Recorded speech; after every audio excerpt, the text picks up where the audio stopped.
Chair, this is the problem of non-lawyers. They insist on something that should not be done. This is the problem of non-lawyers. They insist on something that should not be done.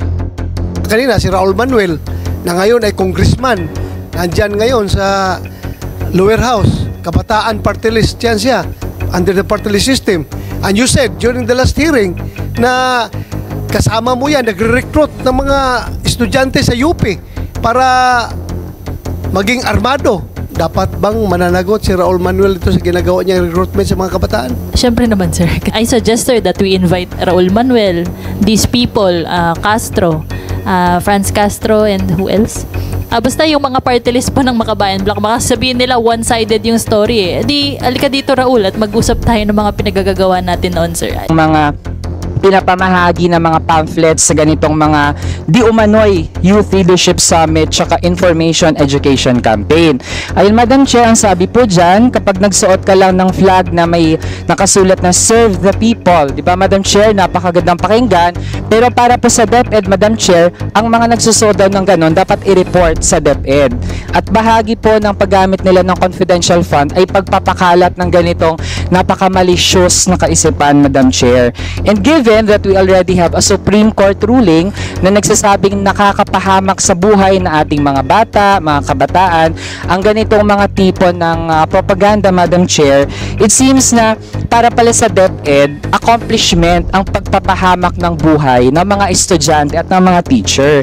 In fact, under the now resigned DepEd Secretary, they violated their own order, Madam Chair. They have a Department Order number 32, series of 2019. Ang sabi dun, Madam Chair, ay bawal, and I quote, schools shall not be utilized for military purposes. This includes the conduct of anti-insurgency information activities or such other related uses that may endanger the lives of learners and school personnel.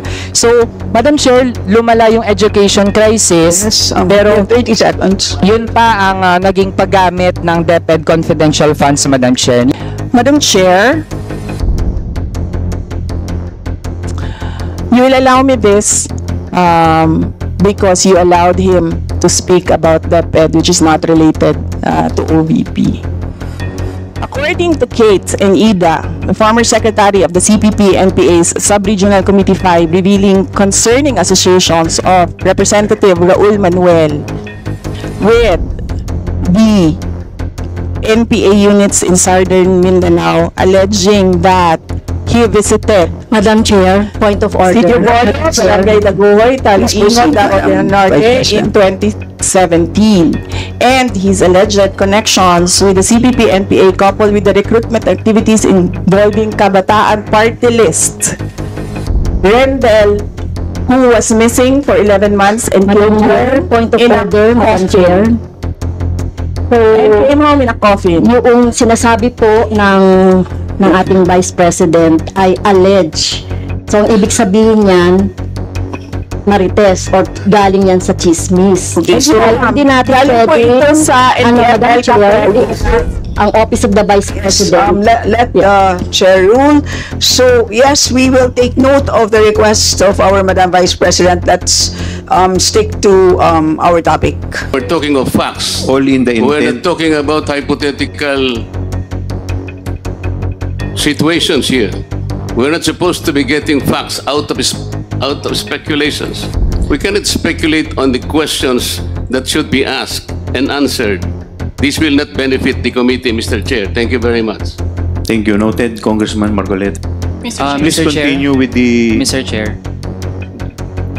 Dagdag lang po na response, Mr. Chair, since always po ini-invoke na kung ano yung dapat na conduct ng committee, ano yung bounds ng mga discussions natin. Mr. Chair, again, ang ginagawa po natin ay in aid of legislation at hindi po tayo makakagawa ng mga batas, hindi natin maaral yung pwedeng maging mga batas kung hindi natin pag-uusapan yung mga posibleng scenarios kahit hindi pa nangyayari, Mr. Chair. We can't have good laws kung hindi natin pag-uusapan paano yan pwedeng ipatupad, paano yun pwedeng maabuso, which means yung nagiging line of questioning na ating colleagues are essential to the conduct of our proceedings sa komite. Ilang, Mr. Chair. Thank you. Mr. Chair, this is the problem of non-lawyers. They insist on something that should not be done. Noted, Thank you. Congressman Marcoleta.